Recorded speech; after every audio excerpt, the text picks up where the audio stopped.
बिल्कुल अश्विनी, लगातार अपडेट लेंगे पर उससे पहले एक्सक्लूसिव तस्वीरें फर्स्ट इंडिया के दर्शकों को दिखा देते हैं। प्रधानमंत्री नरेंद्र मोदी की राष्ट्रपति द्रौपदी मुर्मू के साथ ये एक्सक्लूसिव तस्वीरें। ये देखिए, प्रधानमंत्री नरेंद्र मोदी पहुंचे और फूलों का गुलदस्ता भेंट कर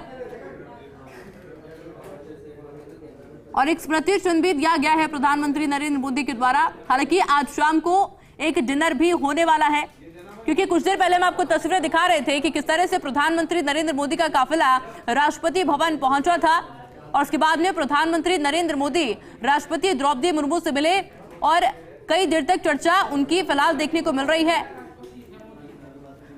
और एक्सक्लूसिव तस्वीरें राष्ट्रपति द्रौपदी मुर्मू और प्रधानमंत्री नरेंद्र मोदी के साथ में, क्योंकि इन्हीं तस्वीरों का इंतजार किया जा रहा था। आज जब वो बैठक हुई जिसमें प्रधानमंत्री नरेंद्र मोदी को एनडीए का नेता चुन लिया गया है, तमाम दलों के द्वारा समर्थन दिया गया है प्रधानमंत्री नरेंद्र मोदी को, और जिस तरह से प्रधानमंत्री नरेंद्र मोदी को दूसरे देशों की तरफ से भी बधाइयां मिल रही है, एक ग्लोबल लीडर के तौर पर प्रधानमंत्री नरेंद्र मोदी की छवि लगातार उभरती हुई नजर आ रही है। और ऐसे में ये तस्वीरें और भी ज्यादा खास हो जाती हैं, क्योंकि आज डिनर का कार्यक्रम भी रहने वाला है जिसमें तमाम सांसद राष्ट्रपति भवन पहुंचेंगे और डिनर किया जाएगा।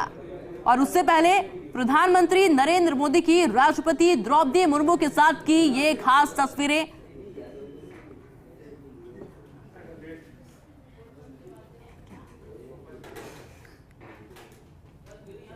क्योंकि देखिए, सुबह एनडीए के नेताओं की बैठक थी और वहां सभी दलों के नेता के द्वारा जिस तरह से प्रधानमंत्री नरेंद्र मोदी पर विश्वास जताया गया है, क्योंकि सभी का यही मानना था, सबके संबोधन में एक बात समान थी और वो थी कि प्रधानमंत्री नरेंद्र मोदी के नेतृत्व में भारत लगातार विकास की ओर बढ़ रहा है। और प्रधानमंत्री नरेंद्र मोदी भी अपने संबोधन में कहते नजर आते हैं कि जो विकास आपने अभी तक देखा है वो सिर्फ एक ट्रेलर है, यानी कि असली विकास, असली पिक्चर अभी बाकी है। और यही वजह है कि तमाम नेता, न सिर्फ जनता बल्कि तमाम दल के नेता भी प्रधानमंत्री नरेंद्र मोदी के साथ में कंधे से कंधा मिलाकर चलने के लिए बिल्कुल तैयार हैं।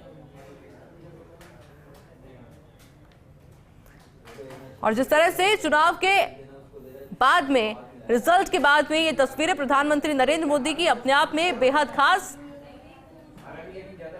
क्योंकि दूसरी तरफ बैठकें भी जारी है।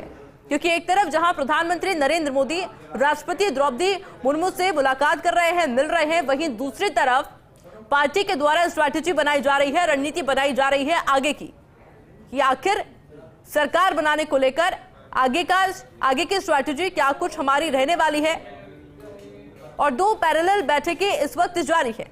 एक बैठक जो कि जेपी नड्डा के आवास पर है, क्योंकि जिस तरह से मेरे सहयोगी अश्विनी भी अभी जानकारी दे रहे थे कि जेपी नड्डा के द्वारा ये सुनिश्चित किया जा रहा है। कल भी उनके द्वारा 7.5 घंटे तक बैठक की गई और इस बैठक में उन्होंने सुनिश्चित किया कि कोई भी दल का नेता नाराज बिल्कुल ना हो, और वाकई में वो इसमें कामयाब होते नजर आए। जिस तरह से समर्थन प्रधानमंत्री नरेंद्र मोदी को मिल रहा है, अपार समर्थन तमाम दलों के नेताओं के द्वारा मिल रहा है, वहीं दूसरी तरफ एक बैठक जोधपुर हाउस में भी की जा रही है, जिसमें मुख्यमंत्री बजरंगलाल शर्मा, ओम बिड़ला, तमाम दिग्गजों की मौजूदगी है। हालांकि देखिए, समझा यह भी जा रहा है कि जोधपुर हाउस के अंदर बैठक जैसे ही खत्म होगी, जैसे ही समाप्त होगी, वो लोग जेपी नड्डा के आवास पर जाएंगे और वहां पर भी एक मीटिंग रहने वाली है। यानी कि समझा जा सकता है कि जिस तरह से एनडीए के तमाम दलों के द्वारा लीडर उन्होंने नरेंद्र मोदी को चुना है, तो ऐसे में अब पूरी टीम, यानी कि सभी लोग साथ मिलकर काम करने के लिए बिल्कुल तैयार हैं।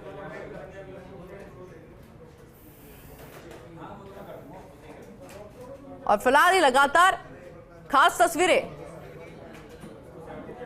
मेरे साथ पॉलिटिकल एडिटर योगेश शर्मा भी फोन लाइन पे जुड़ चुके हैं।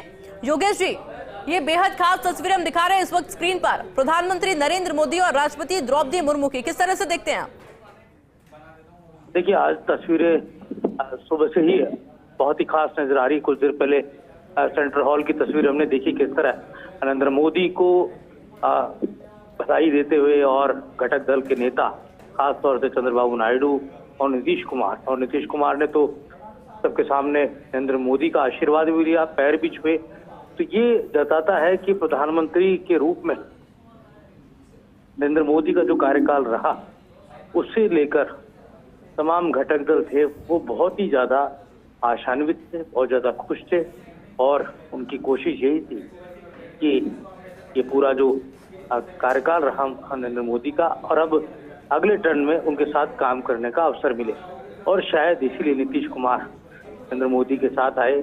और अभी जो राष्ट्रपति से मुलाकात, औपचारिक मुलाकात और काउंटडाउन शुरू हो चुका है नए मंत्रियों को लेकर। कहा जा रहा है कि प्रधानमंत्री नरेंद्र मोदी ने कुछ नेताओं को फोन भी किया है जो संभावित मंत्री है, लेकिन जैसा कि तेलुगु देशम और जेडीयू के साथ कमिटमेंट है, अन्य दलों के साथ कमिटमेंट है, तो उनको भी साथ में जोड़ना है।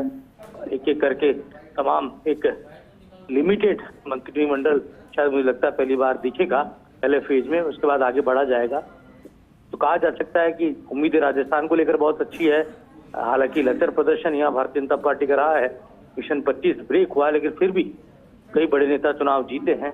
तो किस तरह से राजस्थान की भूमिका होगी, ये जरूर है इस बार राजस्थान का प्रतिनिधित्व पहले के मुकाबले कम रह सकता है, इस बात की संभावनाएं बड़ी है। ये भी कहा जा सकता है कि बड़े नेताओं में जो नरेंद्र मोदी के साथ बीते मंत्रिमंडल में थे, उनको लेकर काफी कुछ चीजें साफ है, जैसे कि नितिन गडकरी मंत्री होंगे, राजनाथ सिंह होंगे, अमित शाह होंगे जी। और इसके साथ ही शिवराज सिंह जो मध्य प्रदेश के मुख्यमंत्री हैं रहे थे, उनको शामिल करने की बात है। साथ ही मनोहर लाल खट्टर जो हरियाणा के मुख्यमंत्री रहे थे, उनको मंत्री बनाए जाने की बात है हरियाणा कोटे से। और इसके साथ ही पीयूष गोयल हुए, धर्मेंद्र प्रधान हुए, कई बड़े नेता हैं, निर्मला सीतारमण है, और साथ ही तेलुगु देशम, जेडीयू, रामविलास पासवान के बेटे चिराग पासवान की पार्टी, लोक जनशक्ति रामविलास, और इसके साथ ही जी और भी कई जो घटक दल है, हालांकि उनकी संख्या कम है। योगेश जी, क्योंकि एक तरफ बैठक भी जारी है, ऐसे में देखना होगा कि क्या कुछ इसमें तस्वीरें निकल कर आती है। बहुत बहुत शुक्रिया आपका तमाम जानकारी के लिए।